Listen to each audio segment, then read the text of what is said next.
তো welcome back to our channel এবং একটি নিউ সিরিজে, যেই সিরিজের মধ্যে আমরা আলোচনা করছি আইপিএলের প্রত্যেকটা টিমের ডিটেল রিভিউ কিন্তু আমরা নিয়ে আসছি, স্কোয়াড অ্যানালাইসিস নিয়ে আসছি এবং প্রত্যেকটা টিমের রেটিং দিচ্ছি, প্লেইং 11 দিচ্ছি যে 10-এর মধ্যে কোন টিম কতটা পয়েন্ট পেতে পারে। তো পিবিকেএস মানে পাঞ্জাব কিংস আর রাজস্থান রয়্যালসের কিন্তু আমরা অলরেডি রিভিউ দিয়ে দিয়েছি, আপনারা কিন্তু চেক আউট করতে পারেন আমাদের চ্যানেলে, কিংবা আমি ডেসক্রিপশনে লিঙ্ক দিয়ে দেবো, ওখানে গিয়ে আপনাদের কমেন্ট করে জানাবেন যে আপনাদের 10-এর মধ্যে এই টিমগুলোকে কত দিচ্ছেন। প্লাস আজকের আমরা যে টিমটা নিয়ে আলোচনা করতে চলেছি সেটা হচ্ছে দ্য মুম্বাই ইন্ডিয়ান্স। সিরিয়াস কিছু টিম করেছে মুম্বাই ইন্ডিয়ান্স। আমরা এই মুম্বাই ইন্ডিয়ান্সের হিস্ট্রিতে দেখছি ওরা সব সময় রকিং টিম করে, আসে জেতার জন্য। নিশ্চয় বলতে হবে না যে মুম্বাই ইন্ডিয়ান্সের আমরা হিস্ট্রিতে কি দেখে এসেছি না দেখে এসেছি। এই বছরও এমন এমন প্লেয়ার নিয়েছে এই বছর মুম্বাই ইন্ডিয়ান্স যে মেন প্লেয়ারকে, যেখানে করবিন বসের মতো প্লেয়ার, আল্লাহ গাজানফারের মতো প্লেয়ার, তারপরে হচ্ছে তোর রাদারফোর্ডের মতো প্লেয়ারকে কিন্তু প্লেইং 11-এ আমরা সেট করতে পারছি না। আমরা শেষ অবধি দেখবেন আপনারা, তাহলে প্লেইং 11-এর উপরে আসলে আপনারা বুঝতে পারবেন যে কতটা মুম্বাই মানে কতটা সুইট চিন্তা আছে ওদের, যেমন আমাদের ইন্ডিয়ান টিম সেরকম মুম্বাই ইন্ডিয়ান্সের টিমই। তো প্রত্যেক বছর কোনো না কোনোভাবে কিন্তু মুম্বাই ইন্ডিয়ান্স ভালো টিম বানিয়ে ফেলে। কেন বলতো? মানে ওদের সবসময় একটা চিন্তা ভাবনা থাকে যে আমরা সবসময় একটা স্ট্রং টিম করব, সেটা তো রয়েছে। প্লাস ওদের কাছে যে ইন্ডিয়ান কোর রয়েছে, তুই একটা জিনিস খেয়াল করে দেখ, ইন্ডিয়ান প্লাস অন্যান্য টিমের যে মেন প্লেয়াররা, প্লেইং 11-এর প্লেয়াররা সবসময় কিন্তু মুম্বাই ইন্ডিয়ান্সের মধ্যে রয়েছে।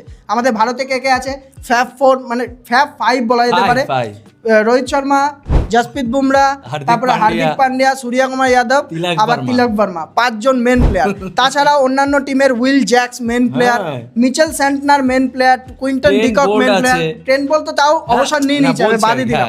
তো মেন প্লেয়ারদের কিন্তু এখানে মুম্বাই ইন্ডিয়ান্স রেখেছে এবং যার জন্য ওদের টিম এতটা স্ট্রং দেখায় প্রত্যেক বছর, এর জন্য এত উপরেও যেতে পারে ওরা প্রত্যেক বছর। হ্যাঁ, সবচেয়ে সাকসেসতম। আর হচ্ছে তোর সবথেকে ফানি ব্যাপার কি জানেন তো, মানে এই বছর ওয়ার্ল্ড কাপের ফাইনাল গেল, নিশ্চয়ই ইন্ডিয়া আর নিউজিল্যান্ড আপনারা দেখেছেন। দুটো ক্যাপ্টেন, ইন্ডিয়ার ক্যাপ্টেন সূর্যকুমার আর নিউজিল্যান্ডের ক্যাপ্টেন হচ্ছে তোর মিচেল স্যান্টনার, যেই জিততো বা যেই হারতো হার্দিক পান্ডিয়ার আন্ডারে মুম্বাই ইন্ডিয়ান্সে খেলতো। এর থেকে বড় সোয়াগ মুভমেন্ট কি হতে পারে? World cup winning captain, world cup runner up captain Hardik পান্ডিয়ার আন্ডারে মুম্বাই ইন্ডিয়ান্সে খেলবে মিচেল স্যান্টনার আর সূর্যকুমার যাদব।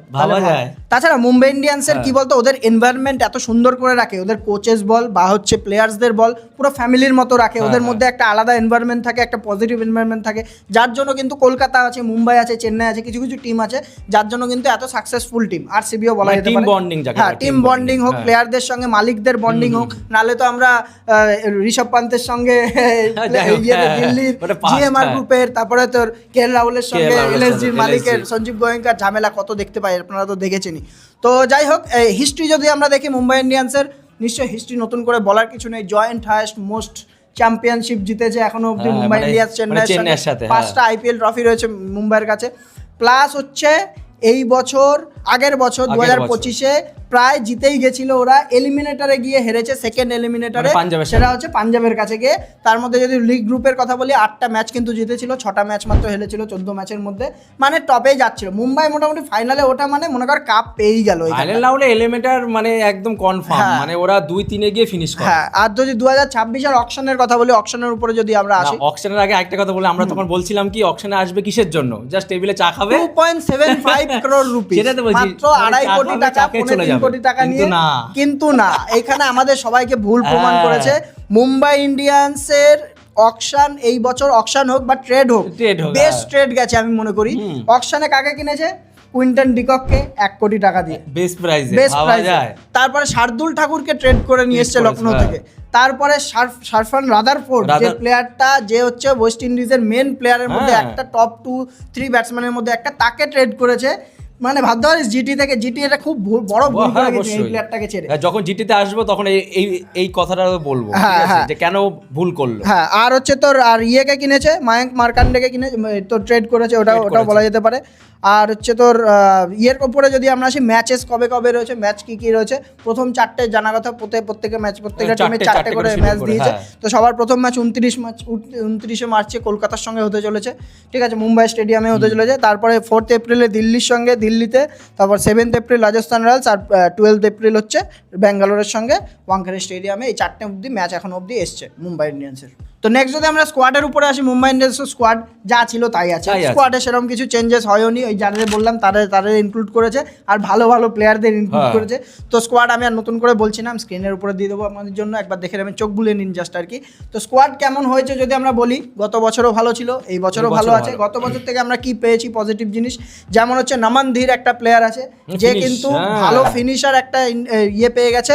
তোর নমন ধীরের নামে হচ্ছে গত বছর প্রায় কত রান ছিল, 16 ম্যাচে 252 রান ছিল, 182 স্ট্রাইক রেট ছিল। এই জিনিসটা কিন্তু নোটিস করার মতো, নতুন কোন প্লেয়ার উঠে একটা প্লেয়ার, শুধু একটা প্লেয়ার না, নমনদীরের সঙ্গে অশ্বিনী কুমার বলে একটা বোলার নিশ্চয়ই আপনাদের মনে আছে, গত বছর 7 ম্যাচে 11টা উইকেট তুলেছিল কিন্তু অশ্বিনী কুমার।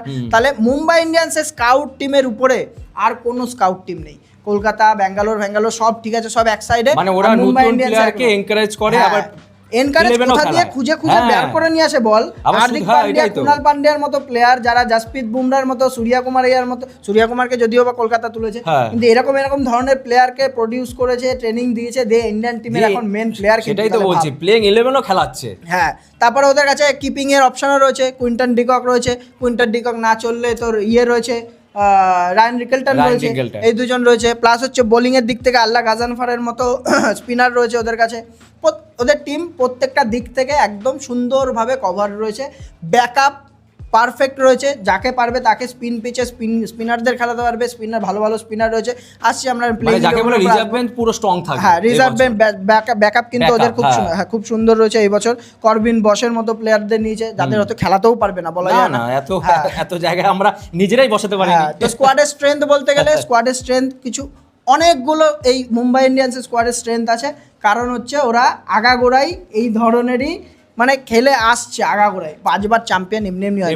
তো প্রথম স্ট্রেংথ যদি আমরা বলি, নিউ বল দিয়ে ওদের লিথাল বোলিং, যে নিউ বলের আমি জাসপ্রীত বুমরাকে বাদ রাখবো, দীপক চাহার, ট্রেন্ট বোল্ট, এই দুটো প্লেয়ার নিউ বলে ভাই প্রথম 6 ওভারে সুইং। আর মুম্বাই ইন্ডিয়ান্সই মনে হয় সবথেকে বেশি, আমি স্ট্যাটসটা নিয়ে কনফার্ম না, কিন্তু মুম্বাই ইন্ডিয়ান্সই মনে হয় এখনো অবধি সবথেকে বেশি পাওয়ার প্লেতে উইকেট তুলেছে, বিশেষ করে ট্রেন্ট বোল্টের জন্য। ট্রেন্ট বোল্ট কিন্তু আগাগোড়া মুম্বাইতে অন এন্ড অফ কিন্তু বেশিরভাগ খেলে আসছে। তারপর আরেকটা দীপক চাহার তো আছে। আরেকটা যদি স্ট্রং পয়েন্টের কথা বলা হয় এখানে, সেটা হচ্ছে ব্যাটিং লাইন আপ কাকে ছেড়ে কাকে আউট করবে ভাই। ইন্ডিয়ারে তো 4টে, রোহিত শর্মা, তোর সূর্য কুমার, তিলক বর্মা, হার্দিক পান্ডিয়া, এখন তুই রাদারফোর্ডকে ধর, উইল জ্যাক্সকে ধর, নমন ধীরের মতো প্লেয়ার উপরে উঠে এসছে, তাহলে কাকে ছাড়া কাকে আউট করবে? এই ব্যাটিং লাইন আপের উপরে কিন্তু খুব কমই ব্যাটিং লাইন আপ আছে ইন্ডিয়ান, একদম পুরো স্ট্রং। হ্যাঁ, একদম। তারপর ফিনিশার, শুধু ব্যাটিং লাইন আপের আপার অর্ডারেও না, ফিনিশার বলা যেতে পারে, যেমন হচ্ছে উইল জ্যাকসের মতো প্লেয়ার আছে। তারপরে হচ্ছে এখানে তোর রাদারফোর্ড আছে, স্যান্টনারের ব্যাটিং, এই বছর কিন্তু ওয়ার্ল্ড কাপে স্যান্টনার ব্যাটিং এর জন্য কিন্তু বেশি আরো মানে ফেমাস হয়েছে। স্যান্টনার যে স্ট্রাইক রেটের সঙ্গে খেলছিল, নমন ধীর তো আছেই, তাছাড়া ওদের সঙ্গে আর একটা যেটা আছে ওদের, যেটা অলরেডি বলেছি, স্পিন ডেপথ তো রয়েছে, মোটামুটি স্পিনার ওদের অপশন রয়েছে, মোটামুটি আমার মনে হয় ভালোই রয়েছে। উইল জ্যাক্স পাওয়ার প্লে তো করতে পারে, প্লাস হচ্ছে তোর মিডল ওভারে করে দিতে পারে। হ্যাঁ। আর তারপর হচ্ছে Mitchell Santner world class spinner, এর উপরে তো আর কিছু বলে লাভ নেই। আর যদি আল্লাহ গাজানফার, যদি সেরকম মাঠ থাকে, চেন্নাইয়ের মতো মাঠ যেগুলো রয়েছে, সেই মাঠে কিন্তু ওকেও খেলাতে পারবে অবশ্যই। হ্যাঁ, এই একটা অপশন রয়েছে। মাইক মার্কান্ডেও যদি রয়েছে, মাইক মার্কান্ডে কলকাতা চেন্নাইয়ের মতন পিচে খেলাতে পারে। এখন চেন্নাই পিচ যেহেতু সেরকম স্পিন ট্র্যাক হয়ও না, কলকাতা খেলাতে পারে আশা করা যায়। আর ওদিকে আরেকটা যদি স্ট্রং পয়েন্ট বলা হয়, ব্যাকআপ কিন্তু ওদের একদম এমন ব্যাকআপ রয়েছে, ব্যাকআপ নিয়েও টিম বানানো যাবে। তুই ব্যাকআপের মধ্যে করবিন বস খেলতে পারবে না, তারপর হচ্ছে তোর মায়াঙ্ক মার্কান্ডে, তারপরে আল্লাহ গাজানফার, বারবার করে নামটা তুলছি আমি, এখনো তো আফগানিস্তানে খেলছে না, কিন্তু ও কিন্তু মানে হেভি একটা বোলার, যে মিস্ট্রি স্পিনার। মেন মুদ্রা কথা হচ্ছে যে এখনো আইপিএলে দেখাতে পারেনি জলবা, কিন্তু যারা ইন্টারন্যাশনাল ক্রিকেট ফলো করে তারা কিন্তু জানবে যে আল্লাহ গাজানফার কেমন লেভেলের বোলার, নাহলে রিটেন করতে না। আর উইকনেস অ্যাজ সাচ কিছু নেই, কিন্তু যেটা আছে আমি মনে করি যে এটা হতেও পারে, নাও হতে পারে। যেমন সবার প্রথম কারণ হচ্ছে ইনজুরি কনসার্ন। 1 নাম্বার তো জাসপ্রীত বুমরা, না 1 নাম্বার জাসপ্রীত বুমরা, 1 নাম্বার হচ্ছে দীপক চাহার এত ইনজুরি প্রোন, ঠিক আছে, বলাই যায় না কোন সময় বসে পড়বে। দীপক চাহার একজন আছে, তারপরে জাসপ্রীত বুমরা আছে। ও ওয়ার্কলোড ম্যানেজমেন্ট করতে হবে ভাই, ইন্ডিয়ান জাসপ্রীত বুমরা একটা ন্যাশনাল ট্রেজার, ঠিক আছে, তো এখানে বলা যায় না ওদের ইনজুরির কথা। কোনো হার্দিক পান্ডিয়াও আছে এখানে যদি নাম করা হয়, এই ইনজুরি প্রোন তারা। যেহেতু দেখ একটা পেস বলারের উপর কিন্তু প্রেসারটা বেশি থাকে, যেহেতু সামনে বিশ্বকাপ খেলে কিন্তু স্কোয়াডে জয়েন করেছে, আইপিএল স্কোয়াডে জয়েন করবে, ঠিক আছে, ওই যদি হয় তাহলে পেস হিসাবে কিন্তু মানে ইনজুরিটা বেশি আর কি হবে। আর সেকেন্ড আর একটা পয়েন্ট, আর একটা উইকনেস আছে আমি যেটা মনে করি, অনেক কষ্টে খুঁজে বার করছি, ঠিক আছে, এখানে সেরকম মানে ধরলে কিছু নেই, কোইন্সিডেন্স এগুলো সব। মানে আর এই সেকেন্ড উইকনেসটা বলা যেতে পারে, সেটা হচ্ছে ডেথ বোলিং, ঠিক আছে, একটু ইস্যু রয়েছে আমি মনে করি, কারণ হচ্ছে না ট্রেন্ট বোল্ট না দীপক চাহার ডেথ বোলিং কেউ করে না, ঠিক আছে, করলেও মার খায়। আর জাসপ্রীত বুমরা 1 নম্বর প্লেয়ার আছে, আর কিন্তু সেরকম কেউ নেই। জাসপ্রীত বুমরা লাস্টে হয়তো 2 ওভার করবে, কিন্তু আর যদি মনে হয়, এটা ঠিক বলেছিস যে পাওয়ার প্লেতে কিন্তু তোর পাওয়ার প্লে যেমন ওদের প্লাস পয়েন্ট, ডেথ বোলিং এ কিন্তু ওদের মাইনাস পয়েন্ট। অশ্বিনী কুমারকে যদি ইম্প্যাক্ট প্লেয়ার হিসেবে আনে বা তুলতে পারে, তাহলে গিয়ে কিন্তু জাসপ্রীত বুমরার সঙ্গে অশ্বিনী কুমার বল করতে পারবে, তো বল করতে পারবে, এটা ছিল ওদের উইকনেস, ঠিক আছে, সেরকম বড় কোনো ব্যাপার না, কিন্তু ঠিক আছে, ঠিক আছে, তার জন্য তো ছোট কিছু পয়েন্ট কাটা যেতে পারে। তো প্লেইং 11 এর উপর আসবো আমরা। প্লেইং 11 এ যদি হয়, প্লেইং 11 কিন্তু খুব মুশকিল একটা প্লেইং 11 মুম্বাই এই বছর বানানো, রিজার্ভ বেঞ্চ এত স্ট্রং হয়ে গেছে, আমরা প্লেইং 11 বানাতে গিয়ে প্রথম 4-5টা তো কোনো রকম কোনো ইস্যু নেই, প্রথম 4-5টা যেমন হচ্ছে রোহিত শর্মা চলে আসবে। রোহিত শর্মা কিন্তু গত বছর, আমি তাদের সঙ্গে পারফরমেন্সও বলে আসবো, গত বছর কেমন করেছে, 15 ম্যাচে 418 রান করেছে রোহিত শর্মা, ঠিক আছে, 149 স্ট্রাইক রেটের সঙ্গে। রোহিত শর্মা খুব কম এরকম সিজন দেখা যায় যেই সিজনে কিন্তু 400 রান করে, গত বছর কিন্তু সেটা আমরা পেয়েছি। ঠিক আছে, এবার আবার দেখিয়ে দেবে কুইন্টন ডিকক বা হচ্ছে রায়ান রিকেলটন, কিন্তু আমরা এখানে দুজনকে অপশন রাখতে পারি। রায়ান রিকেলটনের কথা ভাব, ও পুরো কনফার্ম ছিল, যে বেস্ট প্রাইজে নিয়ে চলে আসলো, সেটা মুম্বাই ইন্ডিয়ানও ভাবেনি যে আমরা কুইন্টন ডিকককে পেয়ে যাব, ঠিক আছে, কেউ অপশনই কিন্তু আবার দেখ, কিন্তু ব্যাপার আছে যে কুইন্টন ডিকক কিন্তু ওয়ার্ল্ড কাপে খুব একটা ভালো পারফরমেন্স নেই না। আমি বলছি 8 ম্যাচে মাত্র 181 রান রয়েছে, 8 ম্যাচে 181 রান, মানে তুই বলতে প্রথম দিকে শুরু করেছিল 40-50 করে শুরু করেছিল, কিন্তু ভালো কিন্তু ফর্মে নেই, যেখানে রায়ান রিকেলটন কিন্তু গত বছর 300 এর উপরে রান করেছিল কিন্তু মুম্বাই। যাই হোক, ওদের আমার মনে হয় দুটো থেকে যে কোনো একজন খেলবে, যেহেতু সিনিয়র ডিকক, ঠিক আছে, আর টি20 ইন্ডিয়াতে এক্সপেরিয়েন্স রয়েছে ভালো, আমার মনে হয় ডিকককে খেলাবে প্রথমে, যদি পারফরম্যান্স ভালো না হয় তাহলে রায়ান রিকেলটন একদম মানে ডিটো মানে ছবি আর আয়না, সামনে আয়না দিয়ে দিলে দুজনে উইকেট কিপার করে, দুজনে খেলা স্টাইলও মারার স্টাইলও একই। তো 3 নম্বরে নিশ্চয়ই 3 নম্বরে প্রশ্ন নেই এখানে, তিলক ভার্মা চলে আসবে 3 নম্বরে। গত বছরও কিন্তু 16 ম্যাচে 343 রান ছিল তিলক ভার্মার। 4 নম্বরে আসবে যে, সেটা হচ্ছে সূর্যকুমার যাদব। সূর্যকুমার যাদব ওয়ার্ল্ড কাপ খুব খারাপ গেছে এই বছর। সূর্যকুমার তুই বলতে আমি ভাবলাম ক্যাপ্টেন, এমন হয়ে গেছে এর একটা ট্যাগ, কিন্তু কিছু করার নেই, এটা রয়েছে, ক্যাপ্টেন্সি তো রয়েছে।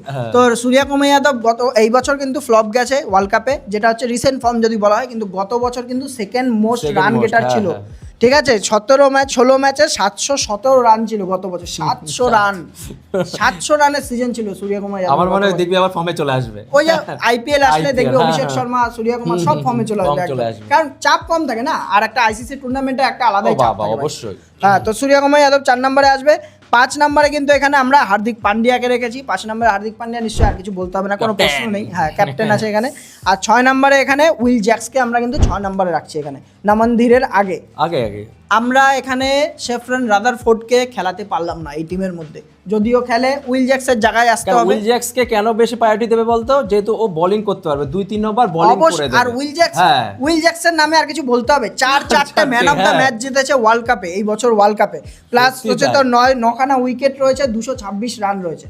তারপরে আর এর জায়গায় রাদারফোর্ডকে খেলাবে, তাই রাদারফোর্ডকে খেলাতে না পারা কিন্তু, যেটা প্রথমে বলছিলাম আমি, খুব মুম্বাইয়ের কিন্তু এখানে বড় লস হতে চলেছে, একটা বড় লস। তো এখানে রাদারফোর্ড যে তোর উইল জ্যাক্স আসছে, আর তার জন্য আমাদের এখানে নওয়ানদেরকে রাখতে হচ্ছে ইম্প্যাক্ট হিসাবে না, টিমের মধ্যে রাখতে হচ্ছে। গত বছর 3 নম্বরে খেলেছিল উইল জ্যাক্সকে, কিন্তু এই বছর কিন্তু উইল জ্যাক্সের আমরা রোল দেখেছি ইংল্যান্ডের হয়েও কিন্তু 6-7 নম্বরে খেলছিল, ঠিক আছে। তো এখানে উইল জ্যাক্স এখানে পেয়ে গেল, মুম্বাইয়ের সুবিধাই হয়েছে উল্টে আরও এখানটায়। আর হচ্ছে তোর তারপরে হচ্ছে তোর চলে আসবে নমনদীপ চলে আসবে। নমনদীপ তো বললাম গত বছর 252 রান করেছিল গত বছর, ঠিক আছে, 188 স্ট্রাইক রেটের সঙ্গে। তো নমনদীপ চলে আসবে, তারপরে আসবে মিচেল স্যান্টনার, নো ব্রেনার, ঠিক আছে। কটা তাহলে আমাদের বিদেশি হয়ে গেল, কুইন্টন ডিকক, আর হচ্ছে তোর উইল জ্যাক্স, আর হচ্ছে মিচেল স্যান্টনার। তারপরে দীপক চাহার, ট্রেন্ট বোল্ট, জাসপ্রীত বুমরা। এখানে তো কোনো চেঞ্জ হবে না। দীপক চাহার গত বছর 11টা উইকেট নিয়েছিল। ট্রেন্ট বোল্ট কিন্তু গত বছর মুম্বাইয়ের হয়ে হাইয়েস্ট উইকেট টেকার ছিল, 22খানা উইকেট আছে গত বছর। তার মানে বুঝতে পেরেছি, এই বুড়ো বোলারের নামে ভাব, সেটাই তো ভাবছি কবে থেকে খেলছে ভাই, জাসপ্রীত বুমরা, ট্রেন্ট বোল্ট, দীপক চাহার। তারপরে আবার শোন, যদি ইম্প্যাক্ট হিসাবে এখানে আনতে হয়, বোলার আনলে শার্দুল ঠাকুরকে নিয়ে আসো। শার্দুল ঠাকুর সব রকম পিচে সব রকম ইয়ে করতে পারবে শার্দুল ঠাকুর, আর না হলে স্পিনার দরকার হলে মায়াঙ্ক মান, আর হচ্ছে তোর অশ্বিনী কুমার। সেটা ফার্স্ট ব্যাটিং এর উপর সেটা ডিপেন্ড করছে, শার্দুল ঠাকুরও খেলতে পারে, অশ্বিনী কুমারও খেলতে পারে, ওটার উপরে ডিপেন্ড করছে। বা হচ্ছে একটা ব্যাটসম্যান খেলিয়ে লাস্টে তোর যদি ফার্স্টে বোলিং থাকে ওদের খেলিয়ে নামান ধীরকে দেখা গেল যে ইয়েতে আনলো ইম্প্যাক্ট প্লেয়ার হিসেবে। তার মানে বুঝতে পারছি 8 নম্বর অবধি ভাই তো স্ট্রং ফাইনাল 11টা তাহলে কেমন হলো? রোহিত শর্মা, কুইন্টন ডিকক, তিলক বর্মা, সূর্যকুমার যাদব, আর হচ্ছে তো Hardik Pandya, Will Jacks, Naman Dhir, Mitchell Santner, Deepak Chahar, Trent Boult আর জসপ্রীত বুমরা। আর ইম্প্যাক্টে শার্দুল ঠাকুর, এটা ব্যাটিং বা বোলিং এর উপর ডিপেন্ড করছে। আর স্ট্র্যাটেজির উপরে যদি আসি, মুম্বাই ইন্ডিয়ান্সে দেখ, মুম্বাইয়ের মাঠ ফাস্ট বোলিং ফ্রেন্ডলি, পরিষ্কার কথা, স্পিন বোলার ওখানে কোনো কাজ নেই, ওখানে তোর as much as fast bowler খেলাও, 3টে দীপক চাহার, ট্রেন্ট বোল্ট আর তো রয়েছে জসপ্রীত বুমরা, তার সঙ্গে শার্দুল ঠাকুর বা অশ্বিনী কুমারকে আনতে পারে, ঠিক আছে, 4খানা ফাস্ট বোলার সলিড পেয়ে গেল, মিচেল স্যান্টনার আছে, উইল জ্যাক্স আছে, হার্দিক পান্ডিয়া আছে, অলরেডি তো ওদের টিমে 4-5টার উপরে ফাস্ট বোলারই রয়েছে। মানে আমি শুধু ভাবছি পাওয়ার প্লেতে কাকে দিয়ে বল করাবে। হার্দিক পান্ডিয়া কিন্তু বিশ্বকাপে দেখেছিস তো 2-3 নম্বর ওভারে কিন্তু পাওয়ার প্লেতে কিন্তু বল করেছে, উইল জ্যাক্স তো পাওয়ার প্লেতে বল করেছে, মানে ওদের কি বলতে বলের কম্বিনেশন চুমু, একদম চুমু করে। এর জন্যই তো মুম্বাই ইন্ডিয়ান্স এর জন্য এত তারিফ করছি। আর ওদিকে তোর স্পিন পিচে ওখানে তোর ইয়েকেও খেলা, মায়াঙ্ক মার্কান্ডে ইম্প্যাক্ট প্লেয়ার হিসেবে আনতে পারে, তাহলে ওদের 3টে স্পিনারও হয়ে যাবে, উইল জ্যাক্স থেকে মিচেল স্যান্টনার একদম। আর হচ্ছে তো যদি ডেথ বোলিং এর কথা বলা হয়, ডেথ বোলিং এ এখানে জসপ্রীত বুমরার সঙ্গে অশ্বিনী কুমারকে আমি মনে করি এখানে পারফেক্ট ফিট যাচ্ছে। বার শার্দুল ঠাকুর গত বছর ভালো বল করেছে, শার্দুল ঠাকুর আর নালে অশ্বিনী, হ্যাঁ গত বছর মনে 13টা উইকেট সামথিং রয়েছে শার্দুল ঠাকুরের, কিন্তু অশ্বিনী কুমার আমার মনে হয় এখানে ভালো ফিট খাবে, কারণ এরকম একটা বোলার তুললে মুম্বাই ইন্ডিয়ান্সের ভবিষ্যতে কাজেই লাগবে। তো স্কোয়াড রেটিং এর উপরে আসি আমরা, ফাইনালি আমরা কত রেট করছি 10-এর উপরে মুম্বাই ইন্ডিয়ান্সকে? বল তোর রেটিং বল। 10-এর উপরে যা ভাই দেখতে পারলাম এই বছর যা টিম হচ্ছে, আমার মনে হয় 10-এর মধ্যে 10ই দিতাম, শুধু একটু উইকনেসের জন্য আমরা সেখানে 9.5। আমি এখানে 9 দিচ্ছি, ঠিক আছে। মুম্বাই ইন্ডিয়ান্সকে একটা কারণের জন্য একটু পয়েন্ট কাটছি, সেটা হচ্ছে ওদের ডেথ বোলিং এর জন্য। ডেথ বোলিং কিন্তু এখানে মার খেতে পারে, যার জন্য আমি এখানে 9 দিচ্ছি, 9 কি 9.5। যে জসপ্রীত বুমরা বাদে সেরকম কোনো এস্টাবলিশ ডেথ বোলার নেই, ঠিক আছে। তো এর জন্য আমি 9 দিচ্ছি। আর প্লে অফে উঠতে পারবে কিনা এটা নিশ্চয়ই আমাদের তরফ থেকে পাঞ্জাব কিংস উঠেছিল, আর এদিক দিয়ে মুম্বাই ইন্ডিয়ান্স প্লে অফে উঠছে। আচ্ছা, আরেকটা লাস্ট প্রশ্ন তোকে করব, সেটা হচ্ছে মুম্বাই ইন্ডিয়ান্স কি প্রথম ম্যাচ জিততে পারবে? প্রথম ম্যাচ কিন্তু কলকাতার সঙ্গে হতে চলেছে। কলকাতা মুম্বাইয়ের কিন্তু রেকর্ড আছে, ঠিক আছে। কলকাতা ফার্স্ট ম্যাচ জেতে, মুম্বাই ফার্স্ট ম্যাচ হারে, তো হয় এরকম সেম টু সেম হবে, আর নালে পুরো উল্টো হয়ে যাবে, পুরো উল্টো হবে। আর মুম্বাইয়ের ইন্ডিয়ান্সের ভাই রেকর্ডই আছে, ঠিক আছে, 2009 কি 10-এর পর থেকে মানে একটা ফার্স্ট ম্যাচ জিততে পারে না, ফার্স্ট ম্যাচ জিততে পারে। তো আপনারা কমেন্ট করে জানান আপনারা কত রেটিং করছেন ইয়েকে, আর ওই পাঞ্জাব মুম্বাইকে কত রেট দিচ্ছেন 10-এর মধ্যে। আর ওইদিকে ওই ভিডিওতে গিয়ে পাঞ্জাব আর আরআর এর ভিডিওতেও কিন্তু গিয়ে কমেন্ট করে জানান যে আপনারা কত রেটিং করছেন। আমরা এইভাবে কন্টিনিউ প্রত্যেকটা টিমে নিয়ে আসবো। কলকাতার টিম কিন্তু খুব উইক দেখাচ্ছে, তো আমরা বানানোর চেষ্টা করছি, সুন্দর করে একটা প্লেইং 11 বানানোর চেষ্টা করছি, কেমন কি স্ট্র্যাটেজি হতে পারে না হতে পারে, স্ট্রেংথ উইকনেসেস। তো আপনারা আমাদের চ্যানেলের সঙ্গে গজিয়ে থাকুন। এই ভিডিও ভালো লেগে থাকলে লাইক করুন, চ্যানেল সাবস্ক্রাইব করুন এবং নোটিফিকেশন বেল দাবিয়ে দেন, যাতে আমরা ভিডিও দিলে সাপোর্ট করুন। তো আজকের মতো এটুকুই, ভালো থাকবেন, সুস্থ থাকবেন, বাই।